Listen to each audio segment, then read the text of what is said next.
Hi, everybody. It's Jason from Yahoo and the Torah, and we are having one of those days that everything is kind of messed up. And so I thought I would do this myself, and I thought I would take you guys through some things that I teach on a lot, and I read on a lot, I contemplate a lot, I bring to my heart, mind, and soul a lot. And these are some of these verses that get really tricky for people when they do not read these in context. And for those who have never heard anything that we ever read or any of our thoughts or beliefs, we are the people and we are the family who believes that the laws, statutes, and commands, which are in Genesis, Exodus, Leviticus, Numbers, and Deuteronomy, are good for all time. They will make your life 1,000 times better than anything you could ever possibly imagine. They will make you strong. They will make your family strong. They will make your walk with our Creator begin. But you will never ever have the beginning of a walk to the kingdom road unless you embrace Genesis, Exodus, Leviticus, Numbers, and Deuteronomy. You have entire 65,000 different religions of people that believe that you can raise your hand and call upon the name of our Messiah and you're saved and you don't have to do anything else. They say once saved, always saved. They give you all these feel-good verses. They misquote Brother Paul all the time. And so they have people believing that the laws, statutes, and commands are no more. But when you read scriptures, it is very easy to see that the commands are for all time. And there's two things here I'd like to speak about. The very first one is this. Let's talk about this. Think not that I am come to destroy the Torah or the prophets. I am not come to destroy, but to fulfill. Now, the word fulfill means to make full, to top off. It doesn't mean abolish. It doesn't mean to get rid of. It means that our Messiah came and walked the Torah perfectly. It was by his walk that he displayed and demoed that he was, able to walk the Torah perfectly. If he had not walked the Torah perfectly, his sacrifice at Calvary would not have been a thing. If he was not a perfect lamb, he would have not been the way of salvation. It is only by somebody that walked the Torah perfectly that showed us that we can walk the Torah. We can't do it perfectly because most of us have grown up in captivity. Most of us haven't even come into the Torah until long after we've already defiled our temples, defiled everything, and become straight up Babylonians. But we're not called to stay Babylonians. We are called to be people of our Creator. The only way we can do that is to keep this Torah. This is what Messiah Yahushua says.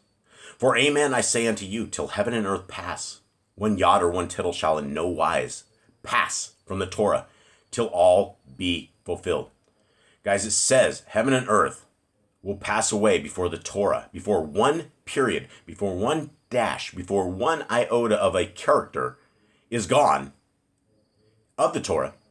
Heaven and earth will pass away. I always say it, guys. Look out your windows. What do you see? Can you see a sky? Well, that means heaven's still here. Can you see the ground? The earth is still here, right? That means the Torah is in effect, and it will always be in effect. Whosoever therefore shall break one of these at least commandments and shall teach men so, he shall be called the least in the kingdom of heaven. But whosoever shall do and teach them, the same shall be called great in the kingdom of heaven. Now, verse 20 throws people off because they think that the Pharisees and Sadducees were holy people of our Creator. The Christian religion has brainwashed everybody into thinking that the Sadducees and Pharisees were good people, that they were law keepers. Guys, these guys kept 200 other books outside of the Torah. They keep the Talmud, their oral Torah, Babylonian mysticism that allows you to circumcise a child and suck on the blood. That is in the Jewish Talmud. That is against the Torah. All of that is against the Torah. It's evil. It is a vile religion. And when you look at it, that is what our Messiah was fighting against.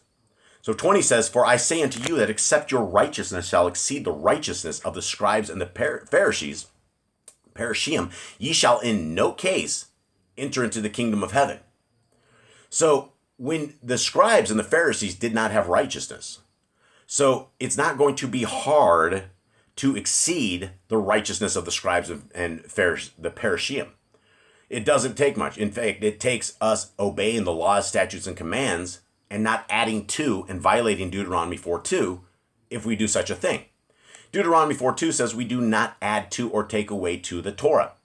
That is what happens when you get into modern day religion. When you join a church, when you start going to a 501c3 Sunday worshiping church, that is what happens. Now, real quickly, there is another section here that I would like to talk about, and let us go into, actually I'll take you over to Matthew 7. Matthew 7 is beautiful. And we as people get lazy in everything that we do.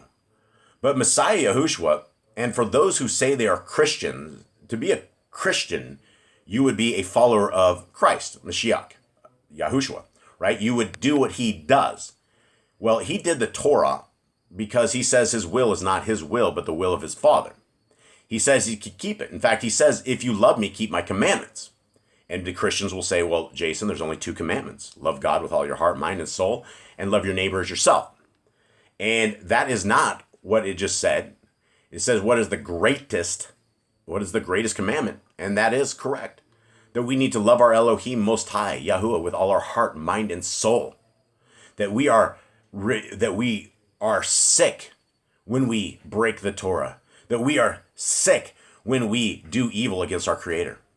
Because he has told us, Messiah Yahushua says, there is a tiny narrow gate. People take this verse and they don't get it. The Christians will read this verse and think it's all good. But there's something very problematic here. Because the end of this verse, before I even read it, says, very few make this.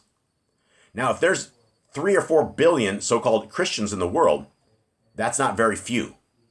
Let's take a look. Enter ye in at the narrow gate. For wide is the gate, and broad is the way that leads to destruction. And many there be which go in thereat. Because narrow is the gate, and troublesome is the way which leads to life. And few there be that find it. So we know that there's a little narrow gate. The little narrow gate could be Messiah Yahushua. We have to get through that gate. We have to call upon the name. There's no other name under heaven by which man may be saved. Right? But that little gate takes us into an entire world that we either keep the Torah or we don't. And if we don't keep the Torah, broad is the way that leads to destruction. When we don't keep the laws, statutes, and commands of our Creator, and we laugh at them, or we scoff at them, or we think they're for the old people of God, well, that could be you. You could be the people of our Creator. There are no other classifications of it other than people that are obedient to him. Obedience is absolutely everything. People don't get it. People don't want to be obedient. People don't want to keep the Torah. People don't want to live like our Creator has said to live. What do we make of this? The gate, the narrow gate, and troublesome is the way. What do you mean troublesome? Well, troublesome is all of the sins along the way, all of the things that can take us away from the Word, all of the troubles of this world. And if we are not entrenched in the Torah, we're not going to find the way. We're not going to make it through the narrow gate. It wouldn't be called a narrow gate if there was hordes of people that were able to make it through. A narrow gate limits who can go in. There's not 3 by 3 or 4 by 4. It is 1 by 1. And if it's 1 by 1, it is only by seeking humility and seeking our Creator and seeking the obedience with our Creator that we are going to find this gate. Now I'm going to wrap this up. I'm going to wrap it up and we're going to go into Revelations. Because many people miss this. Many people miss what our brother John was writing, Yochanan, when he was writing in Patmos, right? This is something very important. Here is the patience of the Kadeshim. What are the Kadeshim? The Kadeshim are the saints. Saints.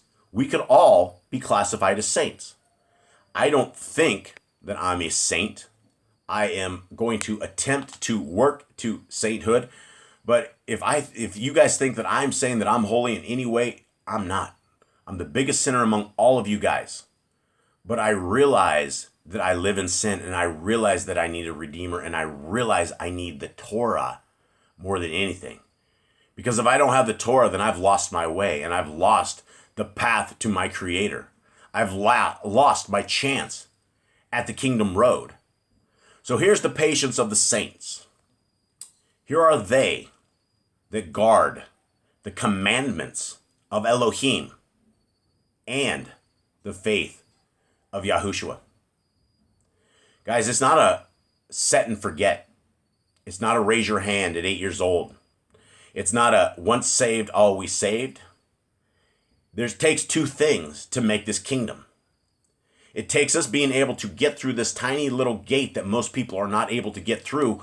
And then we have to guard the commandments of Elohim, along with the faith of our Messiah. Guys, there's no other way in.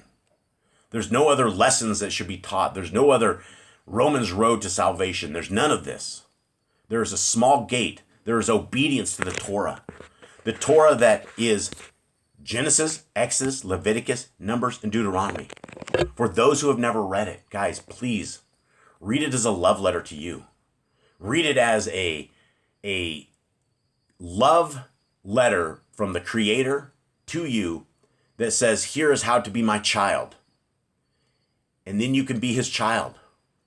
But if you think that you're being his child, eating pork, worshiping on the wrong day, breaking Torah every single day, that is not what a child of the Creator looks like. If you are evil and your parents reprimand you and you're still evil, what are your parents going to say? What about the Creator of the universe who's given us life? He's given us hope. He's given us a path. He's given us dryness. He's given us abilities to save ourselves. Not really. Nobody can save us except our Creator. But he has given us functioning abilities that we are built in a perfect way. There is no other way forward. There is no other way to be saved. It all comes down to keeping the Torah. It all comes down to seeking our Creator and to pray and to call upon the name of Yahushua in prayer to Yah. Guys, I hope this helps you guys. I hope this helps somebody out there. People that aren't keeping the Torah. It is a beautiful thing. Guys, just read it. Start in Genesis and go very, very slowly and understand it was written for you. It was written and preserved for you, for your eyes to see, for your heart to understand, and that you and I can meet each other one day, that we can say we made it through this narrow gate. We are on the way to the kingdom, and what a day that will be. What a day when all of this evil is gone around us, when all of this wickedness of all of these people that are prospering is all gone, and only righteousness and holiness remains, and we walk with our Creator, and we walk with his Son, and we have a road. Guys, this isn't it. This world that we are living in is temporary. It's a resume. It is a resume for the world to come. It is a resume for what we're trying to get to. Look, I love you guys, and I would not be out here trying to convince you guys every single day that your souls could be in danger and that we need to seek our Creator where he's able to be found. We need to use this time that we have right now. We don't know if we have tomorrow. We don't know if we're going to wake up tomorrow and be alive. We don't know if we'll be able to function. We don't know if our minds will be right. We don't know anything. But if you can hear this right now, this is the time. This is the time that you can prepare your heart. You can humble yourself. You can seek a greater way to be. And those who say, well, it's an invisible man in the sky and none of this is real. Guys, if that was the case, which is not, if it was the case, the road of the Torah leads to success all the way around. You would do things like don't drink the blood. You would not look at your children naked. You would not marry your sister. You would not do evil things in the sight of our Creator. That is what it is all about. It's about humbling ourselves and seeking our Creator where he is able to be found. I love y'all. Have a good day.